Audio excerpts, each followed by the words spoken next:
signed a memorandum of understanding that any projects that come up in that area, we will suggest to the entrepreneurs that we take on board that they talk to GE about funding. Aramco have the same. Aramco have the, what's it called, WAID program, which is supporting innovation. So they'll invest in new businesses. In fact, Aramco have a fantastic history of encouraging startup businesses.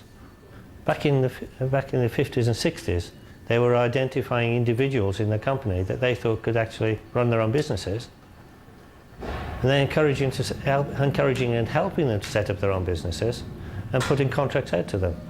And some really large businessmen now started in exactly that way. Big businesses, as you say, have a corporate social responsibility. We would argue one of the best ways they can discharge that is by helping small businesses set up. Because the small businesses will employ people, they'll create wealth, and that wealth, again, produces a multiplier. Right, we're going to talk now, move on to what investors want to know. Put yourself in their shoes. If you've got $10 million that someone's asking you to invest in, what would you want to know? You want to know about the technology. It's all the same things that we've been talking about in the business plan. The market prospects, who are you giving the money to? What's the team? You know, have they got all the people in the team that they need to look after your investment? That's all going to be spelled out in the business plan. On top of that, they'll want to look at all the legal issues. They want to make sure that there's not going to be a falling out between the directors, that you've actually got a good shareholders agreement, that your basis of your business is set up properly, that you're not going to trip over and fall at some legal barrier because you haven't looked at it properly. They want to look at all the financial issues, definitely, because that's what they're doing. They're investing money into your business. So on the technology side, what stage is the technology developed at? Here we've got ideas. There you've got a patented product, so it has to be proven and has to be real. Is the technology fully understood? The idea might be there, but you might have to do that, make your prototype, try it out, find the faults with it before you can actually say you understand it completely. On the other hand, you might understand the science that well that you don't need to, but you just need the prototype made. Is the technology robust? Is it going to withstand other people trying to copy it? Is it going to be something which is going to last for 5, 10 years? Or is it going to be replaced in 6 months? If it's an app, it doesn't matter. If it's a stent, then you're going to have a big investment in setting the company up. You need to know that that marketplace is going to be there and your project's going to be good on the marketplace for some time. They want to know what's unique about it. They want to know, is it a new market? Are there cost performances? All the type of things we've been talking about earlier that you spell out in your business plan. What are the competition going to do about you? Is it going to be easy, straightforward, or is it complicated? Generally, when you tell them it's going to be easy, when you tell them that there's going to be no problems, they don't believe you.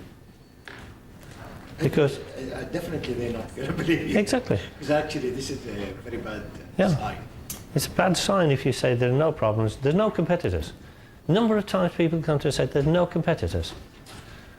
Well, you might have I've invented this thing called a notepad.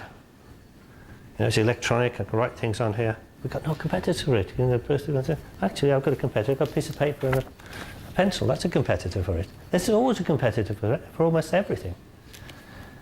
What you might have is something which no one's thought about before, and that's why you can get it patented, and it has advantages. But people find ways around things. They'll look at and evaluate whether your market penetration, whether you're selling 1,000 or 100,000, is realistic. You know, and whether the marketing strategy you put forward to get that market penetration will actually achieve it. Have you actually spoken to people? Have you got evidence that people say, yes, if this was on the marketplace, I'd buy it? And some of them might even say, I'd pay £100 for this if it was on the marketplace, or 600 riyals, or 6,000 riyals, or whatever. Do you understand what the key market drivers are? A market driver is what's we spoke about Nokia. Nokia's approach was make some faults and then you can improve it. You know, that's the driver they used for their marketplace. I'm not sure what the driver with iPad. It's about issuing a new iPad at a set time. So everybody has to buy the iPhone rather. Has to buy a new iPhone with all the new bells and whistles. When actually, if you really want to make a telephone call and you really want to have one that's going to last a long time, an old-fashioned telephone will last you. My wife's telephone, she charges every 5 days. I charge mine twice a day. So there's a big difference in what we're expecting from our phones now. And what's driven the phones now is that you have everything you might want to ever do here. Your whole life's in here, isn't it, nowadays? Not just able to communicate with people. What are the barriers? Carry on. Let's fill this page up. The actions of your competitors. You know, if you've got big competitors in the marketplace and you're putting your product on the market, they will probably run at a loss to put you out of business. They'll sell the product like yours cheaper than it is to manufacture, just so you go out of business. Then when you're out of business, they can increase the price again. So think about what the competitors can do for you. Example. Can I give an example? Yes. In the 60s, somebody just invented and patented punctureless tires. They never go flat. So he went to one of those big companies and they said, okay, how about if you buy my invention? They said, we'd love to. How much? He gave a number and they paid him. Yes. And they took that patent and put it in the drawer and locked it up. I've got a first-hand experience of exactly that. Paraquat is a chemical used for killing weeds. Okay. It's produced by what was then ICI. It's produced by a very complicated process using liquid sodium. And pumping liquid sodium around a chemical process is quite a dangerous thing to do and very expensive. I was working at University College Cardiff, and the head of the chemistry department had a group working on activated silica. And they come up with a way of producing paraquat using a fluidized bed of activated silica. And it was much cheaper and much easier. We spoke to ICI about it because they had the patent on paraquat. They were the only one who could produce it. And they loved it. And they paid the university quite a lot for the patent. But they never used the technology because they just spent something like $8 million building a new plant in India on the old technology, and they weren't going to use the new technology until that was finished. And it's still working on the old technology now, so sometime or other they'll start using it, but technology gets sat on. So you've got to think very carefully about what you do. But then again, if your whole aim in life is to make money, and they give you enough money, if you ask for, right, I want to have $100 million for this invention, and they give you $100 million, you can't complain. It's just that your idea is not going to be used. You shouldn't complain if they give you what you want. But what you can complain about is when you get onto the marketplace and they undercut you, or they use underhand ways of putting you out of business. You can't do a lot about it.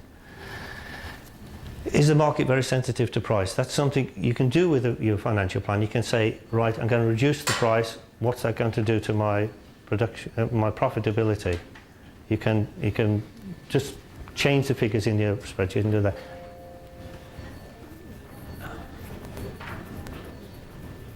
Right, your team. They'll look at who's going to be leading it. Are you really a leader? Are you able to motivate people when to work 24 hours a day when the time needs it? Do you have the key people there with the key expertise to make your business successful? And have they got experience? The CVs of your staff are going to be very important in your appendices to your business plan.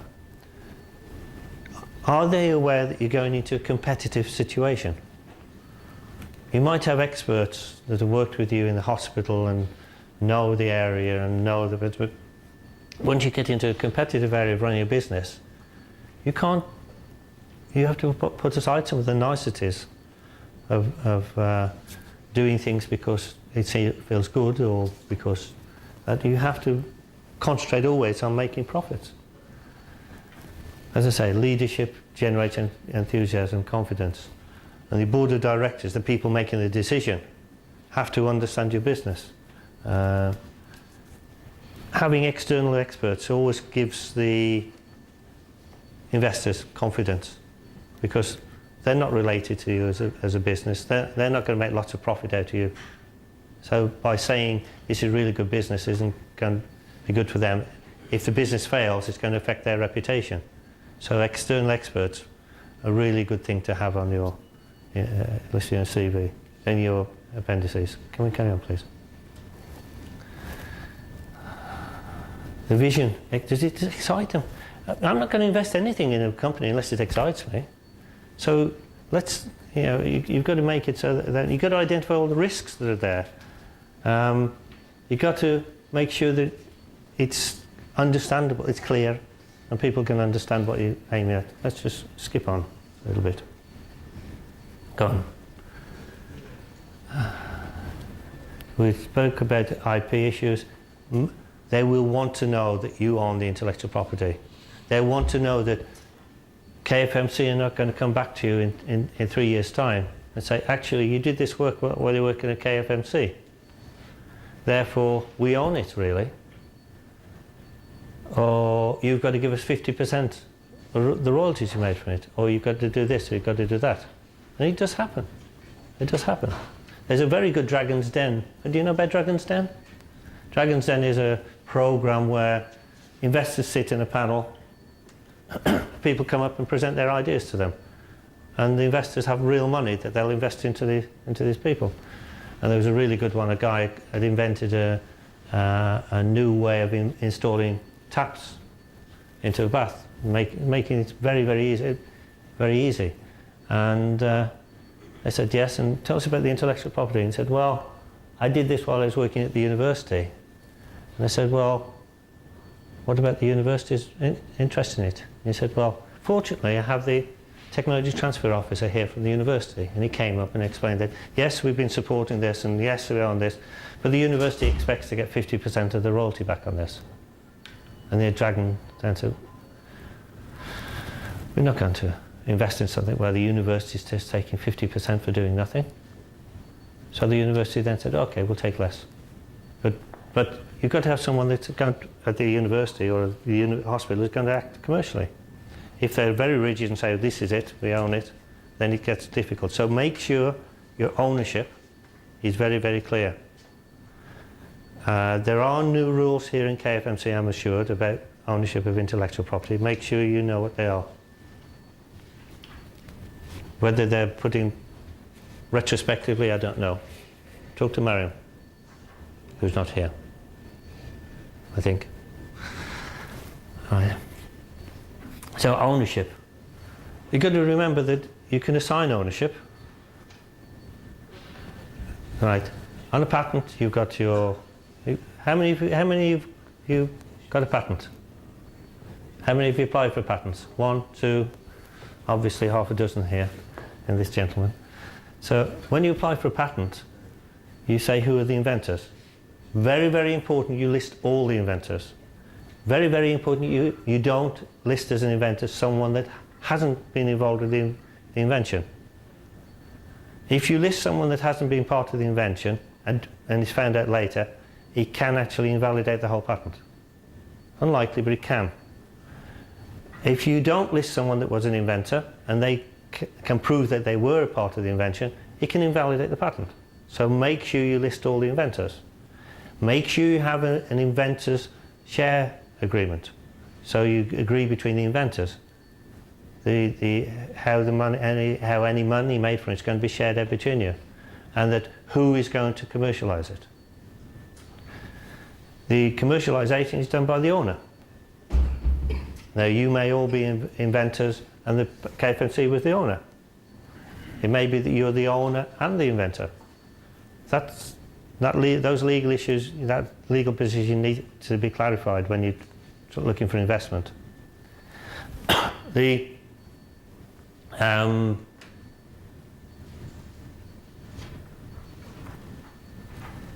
owner can always assign rights to the invention. So KFMC could then assign rights to General Electric. So it then ends up it being in the name of General Electric. So it's like having a house. You can rent it to people or you can sell it to people. And Is it clear at the stage at the competition?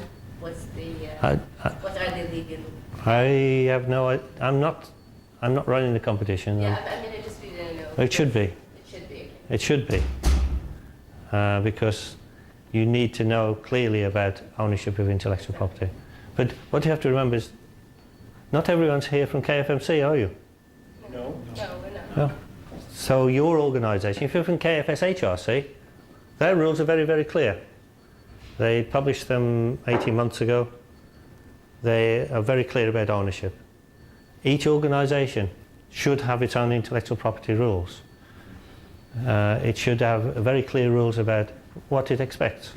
So, I did a survey of the universities, and there was a big range of intellectual property policies around the universities. KAUST has a very, very strong, because of the type of the university it is, has a very strong policy. I can't remember which university it was now. One university had a policy where basically you got paid a sum of money if you applied for a patent in Saudi Arabia. You got another sum of money when it was granted. You got another sum of money when we applied for PCT, and another sum of money for every country it was patented in. Which university did that? Let me apply for it. Exactly. It doesn't matter whether they make any money out of it or not. It was what they were looking at is counting as publications. Motivation. As publications. They wanted to have all these publications listed in their patents as a publication, rather than. Isn't that King Saud University? Because No. they have the same, like they have No, you it was- apply for a patent. Yes, they have part of that, Yeah. but they also have a rewards side of it as well. Because this one just had that. It didn't talk anything. There was nothing in their policy about what do you do if it makes money. How do you share the royalties out if you make money? Okay. Miriam is here. Can we ask her about the? We'll do that at the end, because we said we talk about intellectual property at the end. But this is the legal issues that the investors are going to want to know. They want to know what the examiner's comments have been about your patent, because that gives you an idea of how strong or weak your patent is, and what your response is to, and whether they were convinced by them. Have you signed any agreements with other people already? You know, going to someone and say, oh, by the way, we've already signed an agreement that such and such a company is going to exploit Asia. You know, they're going to make. You've got to be very clear with your investors about what rights your company has. So carry on a little bit. Go, next page. They're going to look at your financial plan and see whether it's reliable, whether it feels real or not. Whether you've thought about credit control. Credit control is when you make sure you get your money in as quickly as you can. You know, even if you are selling to individuals, if you're selling and you're invoicing them and they pay you afterwards, it could be a month before your money comes in. If they don't pay it after a month, what do? Do you just send them another reminder and maybe a month later they might think about paying or another?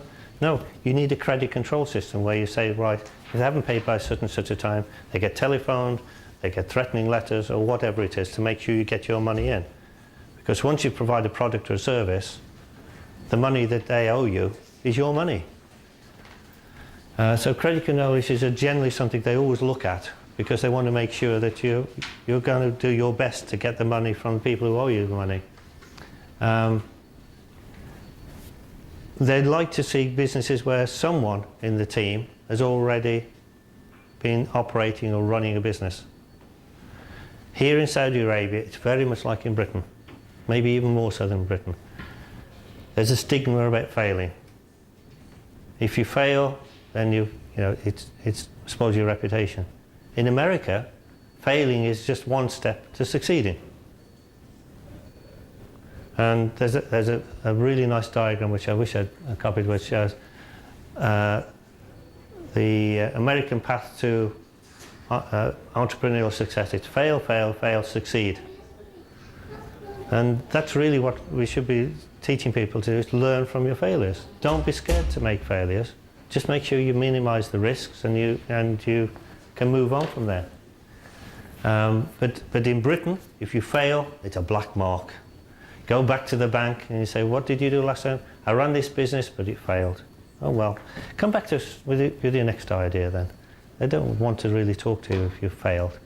It's changing very slowly, but I think, I'm told, it's even worse here in Saudi Arabia, that if you fail, it's very difficult in business. So make sure you try to be as successful as you can. Okay. That's why America says what doesn't kill you makes you stronger. Yes. Well, it's true, isn't it? It is. It's true in life. It's true in life. Can we go? Sorry. Go on. Let's go. Right. Finding the right people. Promoting yourself to the funders. Right. Let's say we're all going to try and find money from a private investor. Once you've identified half a dozen people you can talk to, don't just go knock on the door and say, oh, I've got this really nice idea. You need to do a little bit of research about them. Know what they're interested in. Know what their main business is. Know what they've invested in. A little bit of detective work. Find out about them. What sort of things have they invested in the past gives you an idea of what they're likely to invest in the future. Is the offer that you're making, is the idea of your business the type of business that you think that they've got a track record of looking at? Then try to get a meeting with them. How do you get a meeting with them? Well, you can, the networking, going to a conference, going to whatever. Best way is through introductions. If you know someone that knows them, is prepared to recommend you, then it's the best way to get in. And particularly if it's someone who's prepared to sit in with you in the meeting, because it gives you that introduction. The elevator pitch is another way. Finding an opportunity to be with them and having your elevator pitch ready. Right? Now the elevator pitch that you made, I think, is slightly different to what the elevator pitch would be if you want to get money for your business. There we go. And then finally, if you're lucky, they'll invite you to make a presentation to them. So go on. As I say, when you're making that initial contact, write down some notes about them. Make sure you know who you're talking to. And think about what you intend to say to them. Don't just think, I'm going along, there's bound to be someone there who's got some money and I'm going to convince them. Think it all through, plan it out. And what you'd like to know from them. Think if there's some questions you want to ask them. As I say, try to obtain a referral, an introduction. Explain who you are, why you're calling. Don't monopolise the conversation. Listen to them as well. And before you go to talk to someone, make sure you've got some literature that you can send to them afterwards. Something you can send back to them. So it keeps it warm. It's rather than just, I know you've got to go. I'm sorry that we've not finished. Right, so go on. Just carry on to the next bit. When you've finished, make sure you write everything up. So you've got a record. of what you said, and that write notes, and that. The elevator pitch, I'm going to run through this again. You've done an elevator pitch, but for the funding, it's really a very, very good thing to have ready, because you might get out here and get in the elevator with somebody, and you think, I recognise that person. He owns the local newspaper. Let me just see if I can convince him, and just get that one opportunity to hook them. So I'm going to go through that again. Can we just click on this? And there's a little video. Can you? Oh, we don't have internet. Do we have internet here? Mariam? She's not here. Okay, we'll miss that then. Right. All right. The elevator pitch, as you know, is a very short pitch you've got to make. It's a pitch to actually convince someone to give you a meeting. What you want to do is convince them that you have enough information to really, you have a proposition that's going to really be interested in them. What your product service, who's your market, who's behind it, what your competition is, what your advantage is, that you've done the market research, what's your vision. So you start off by saying what the product is, and you're talking to somebody very quickly. So you can't afford to talk in technical speak. You've got to do it so that anyone can understand it. So you've got to have a very clear description of your business. You've got to have a very clear description of what the benefits of your business and what the need is. Why would anyone, okay, you've got a great idea for a business, but why does anyone want it? Then you've got to get them interested by talking about the financial returns. No one's going to give you a meeting to talk about the proposals unless you've got some decent financial returns, or that it's going to be sustainable. So you've got to expel that out to them. And if you're lucky, at the end of it, you're going to get them to invite you back to the boardroom, and you're going to be able to make a full proposal to them. So can we go to? So making the full pitch, so just put this up at once. The way I like to look at it is like a meal. It's like a 3-course meal. A board of a company, for example, or investors, are not going to give you more than half an hour to pitch to them. That's a lot of time. So I like to think about a sort of 20-minute type proposal where you start off with 4 minutes with a starter, a little bit like your elevator pitch, who you are, why you are, what the objectives of the meeting is, what you're going to say, and what is it you want. Spell that out at the beginning. Then take the time to run through the details of your business plan. 10, 15 minutes or so on spelling that out. Where you are at the moment. It's an idea. We've patented it. We've actually started production, but we need to move to the next stage. Whatever the current state of business position is. Your benefits, your features, why you have these advantages, the customers, your business mate, all as simply as possible. Spell it all out. In other words, what you've got in your business plan. And then finish off with a very quick summary of the whole thing, the main benefits, and what you want to do next. Leave it so there's a call for action, so that the investors know what's expected of them. Don't leave it so that no one knows what the next step is. That you made the presentation, you leave and say, well, are they going to contact us? Are we going to contact them? You have to make it very clear what the next step is. We want $10 million from you, and we'll be talking to early investors, so we'd like to hear back from you as soon as possible. Don't forget to take your business cards with you, your visual aids, samples, prototypes, technical data, financial data, any brochures you've got that you've developed, drafted or not, and leave them if you can. If necessary, confidentiality agreement, a non-disclosure agreement. Now, that can be very tricky. A lot of investors don't want to sign a non-disclosure agreement. And you have to decide whether you've protected your information enough already, or whether you're going to talk on a basis where you don't give away any secrets. But if you have to give away your secrets, then you do need to have a confidentiality agreement. Otherwise, you're going to end up giving away your ideas and someone else can run with them.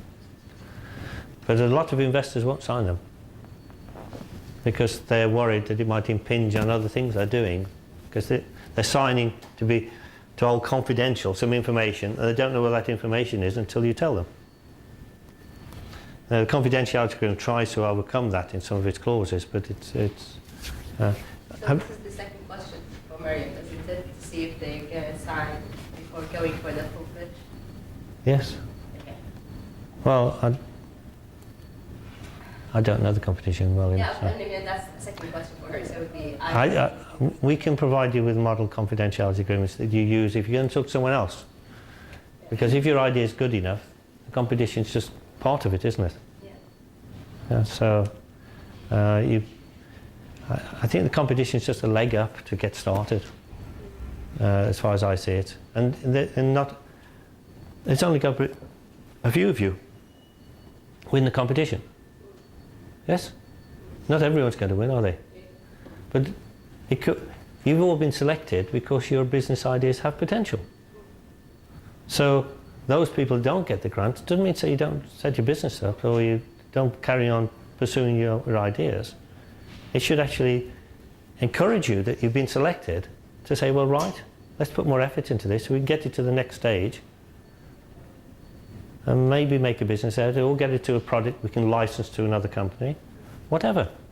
But you've been all selected because you've got something valuable. I have about confidential agreement. I think if a company or investor is not ready to, we should not ever disclose everything. Yeah.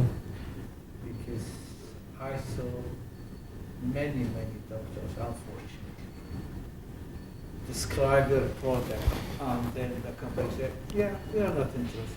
Yeah. A couple of years later, the device was too tall. I Yes. saw that myself. Yeah.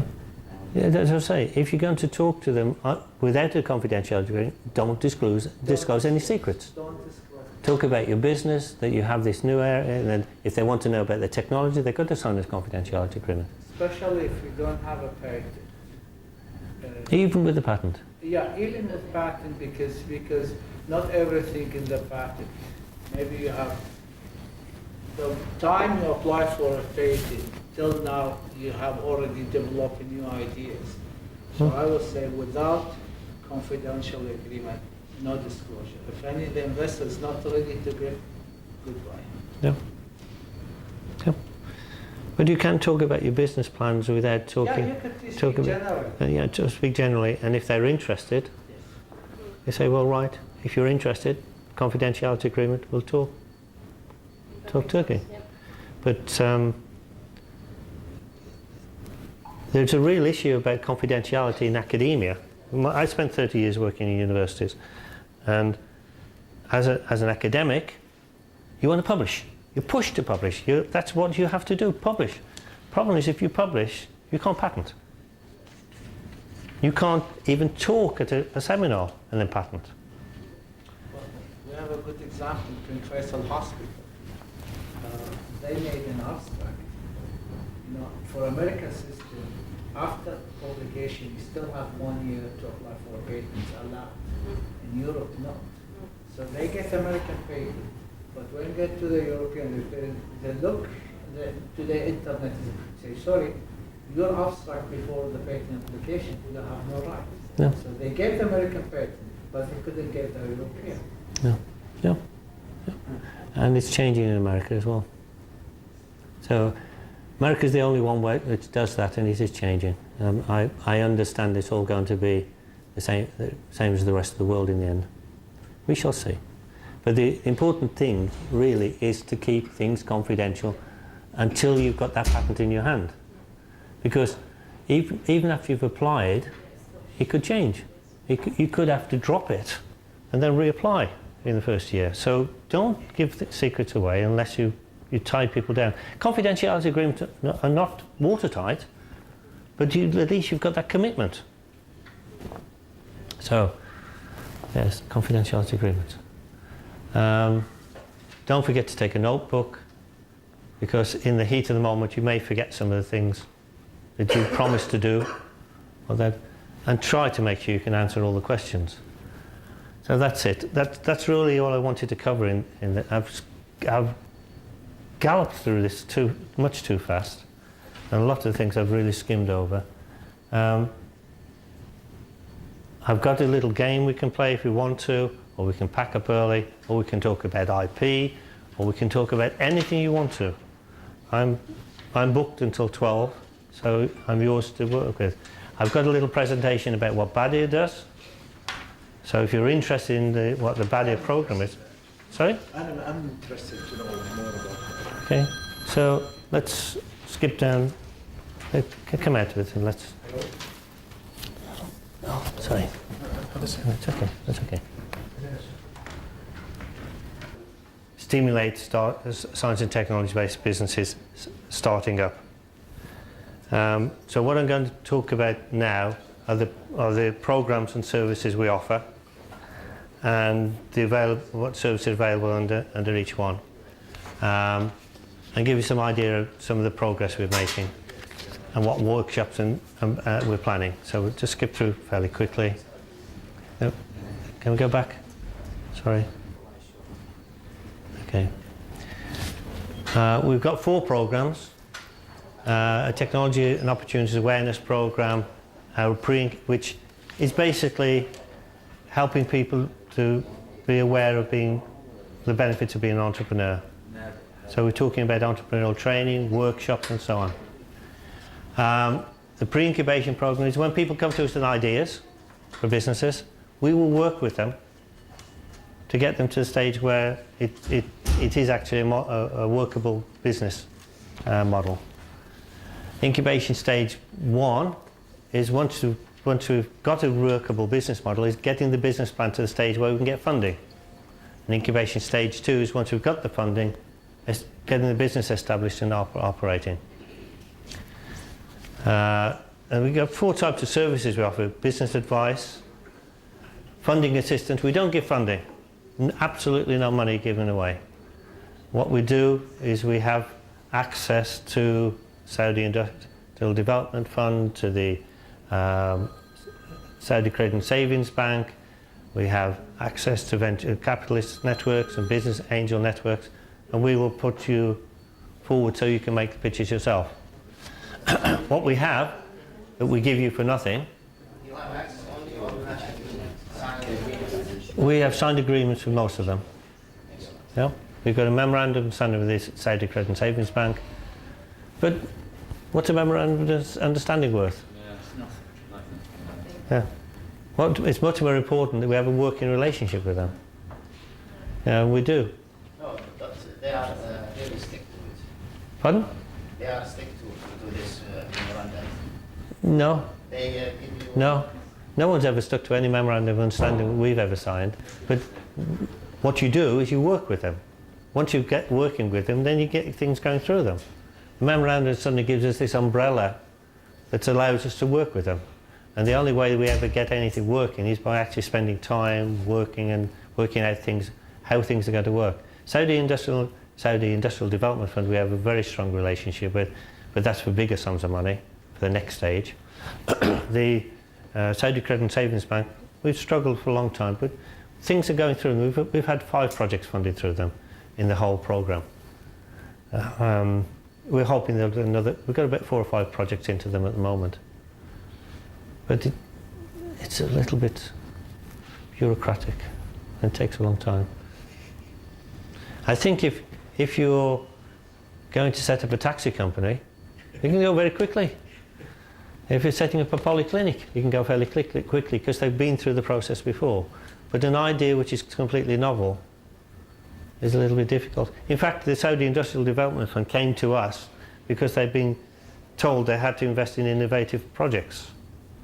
And because they invest in business expansion rather than innovative projects, They didn't know how to do it, so we're working with them on that. Go back. They're learning how to do it, correct? Yes. Hope. Yes. Yes, hopefully. What we do have, which we offer you for nothing, if we accept you onto our program, is laboratory and office space, and access to facilities, and so on. Basically, we have 15 labs. 4 of them are clean rooms. Which class?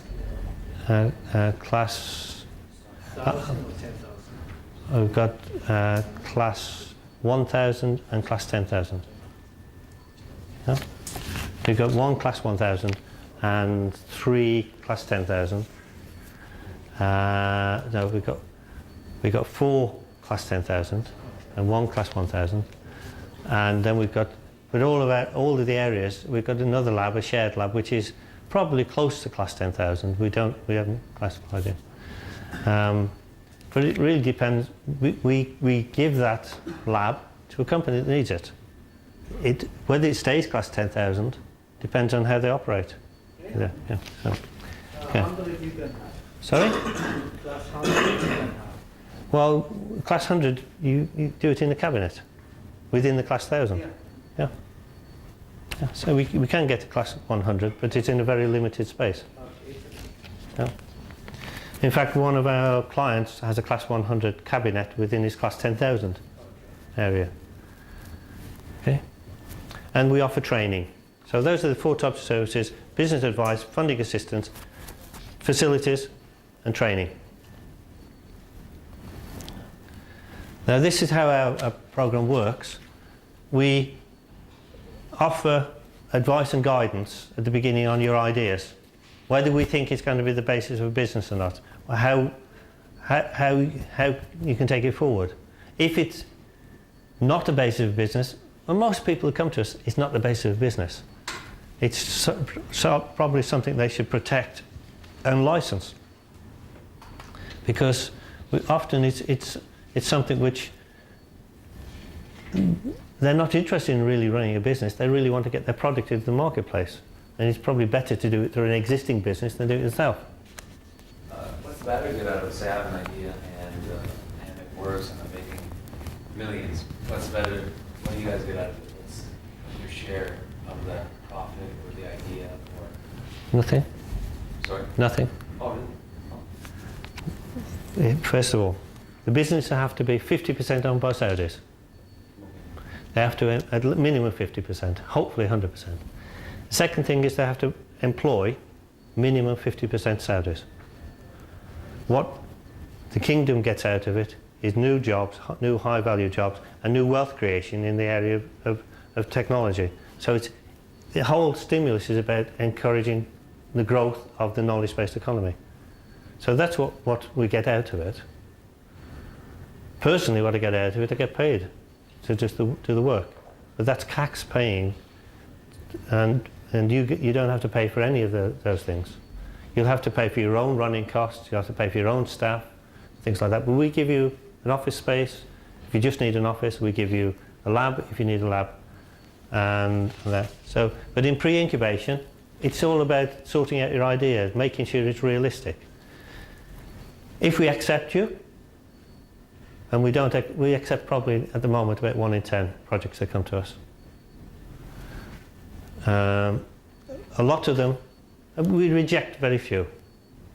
Most people come to us because we only look at projects that have passed the proof of concept. Once you pass the proof of concept, then we can look at the project and try to see whether or not we think it can form a basis. If not, we generally refer you to somewhere else, either getting advice on technology transfer or to go away and do it. A lot of people come to us with products that need a little bit more research before they can actually even start to do it. They've got a new cure for baldness, and they've done no toxicology tests on it. So we send them off to KFMC. We'll do the toxicology tests for them quite cheaply. So there's this one milestone, which is registration. Then, sorry? Carry on. Then incubation stage 1 starts. That's when we work intensively with you to get your business plan sorted out, to get your... sorry, are we supposed to finish? Yeah, okay. Are we supposed to finish? No. Okay. I was supposed to work till 12, so. So we'll work with you, trying to help you with your market research. So if you're one of our clients, we would introduce you to NAPCO. Get you to look at their marketing information. We'll try to get you introductions to people that might be able to help you with it, with collecting your market information. We'll do some of the work with you. But we expect the companies to do most of the work themselves, because then you own it. If we do the work for you, it's just a piece of paper with some information on. We'll help you find the funding. We'll point you in the right direction. At least half the companies, we've pointed them towards individuals who've invested in the companies and then own 40–50% of the company. And the inventors own 50–60%. And then we help you establish your company, get your company working, get your accounts sorted, help you recruit your staff, and move on. This is talking about mainly our training program that we do, and events like this where we'll run workshops anywhere. So we'll skip over this.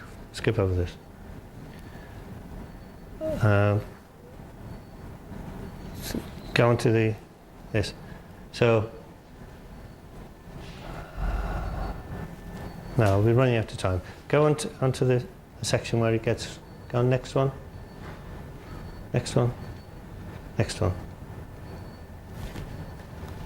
Right. So, looking at it generally, during pre-incubation, mostly what we're giving is business advice. And during incubation stage 1, it's a mixture between business advice, funding assistance, and they can actually be set up in the lab. So we've got some people in stage 1 who are in labs. Stage 2, it's mainly activity-based in the labs. They're running their business, they're setting their business and going. They're still getting funding assistance, they may need extra funding to move on from where they are. And they're still getting business advice, but less, because they're running their own business then. So basically, our input changes over the different stages, from business advice through to actually helping them operate. So when Ace Biotech were had a big order to produce their PCR kits they're producing, our lab technicians all went and helped them produce the kits that they had and get them all packaged and get them all delivered. So it just varies what we give them as we go along. So on the business advice, we'll look at the technology, we'll look at the intellectual property, we'll help you with your market research and strategy, we'll help you think about innovation in your business, because you're talking about new products as you go along. We'll help you with the selection of your staff and training of your staff. We also, because we're buying equipment for ourselves, will help you in purchasing your equipment and selecting your equipment. As I say, under funding assistance, we'll help you identify where to get your funds from, help you find investors, help you find collaborative partners if you want to have a business investor, and help you approach potential customers. Under training, we run workshops on a regular basis, and we'll send you invites from here on, once Mariam sent us your emails. And we have a series of toolkits like this covering different areas of business activities. I've spoken about the progression from stage 1 to stage 2. That's basically getting your funding. Carry on. And that's it. So basically, we have an application system. What we're looking for are projects that are technology-based in the life sciences area. They have to have passed the proof of concept stage and have the potential to be the basis of a business. Proof of concept is big for who does this? Who would do this proof of concept? You do. I do. Yes. You've basically got to prove that the idea you have works. Yeah.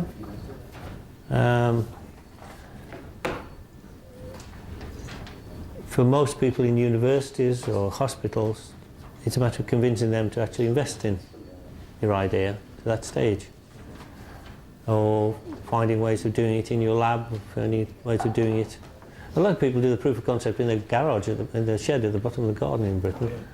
You know, it depends how much you want to own the product yourself. We look at things like its potential for growth. We've got limited areas, so we're looking for really companies that have high growth potential. We're looking at whether they address national priorities. For example, there's a CACS publication which identifies the national priorities for research in health and medicine. And if it's addressing diabetes, then that's obviously one of the priorities. Cardiovascular, there's a whole series of priorities identified. Then we look at its potential for generating high-value jobs for Saudis, and we look at the ownership of the company. And if it all fits well and we believe it can grow, we'll take you onto the program and support you. And that's a service we offer for free.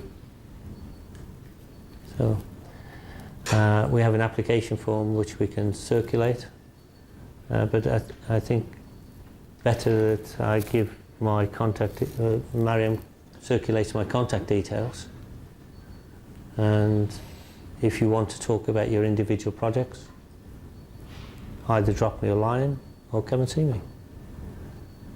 We're just here at the Faculty of Medicine, 6th floor. You'll have my telephone number, you can call me. If I'm not here, then my colleague William Finch is here. We take it in turns. There's always someone. Okay?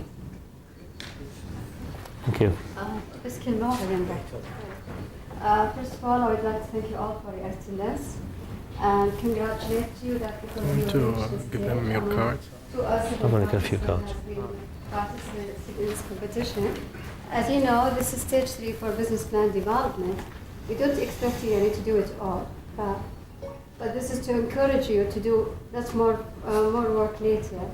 But after this, we're going to schedule meetings, individual meetings with each team to tell them, based on their project, what is our expectations and what is their expectations. And we come up with a plan together for that. So in early December, inshallah, your business plan will be ready to be presented to the sponsor we have. But if you have any question, feel free to email us or contact us on 288-9091. This is our direct line. You can contact us there or email us at innovation@kfmc.net. Anytime we'll answer your questions. My secretary Sharon, she will schedule the meetings with you, inshallah, for next week or this week, based on your availability. Okay? And then, so the purpose of the meeting would be for, is this with the mentor? No, the mentor, start contacting your mentors. Okay. Not now. First, we're going to send you the template for the business plan development. Perfect. Work on it. Okay. Then contact your mentors if you have any questions. Okay. Set expectations, set schedule with them. It's between you and the mentors. Okay? Thank you. Well, thank you very much. Thank you.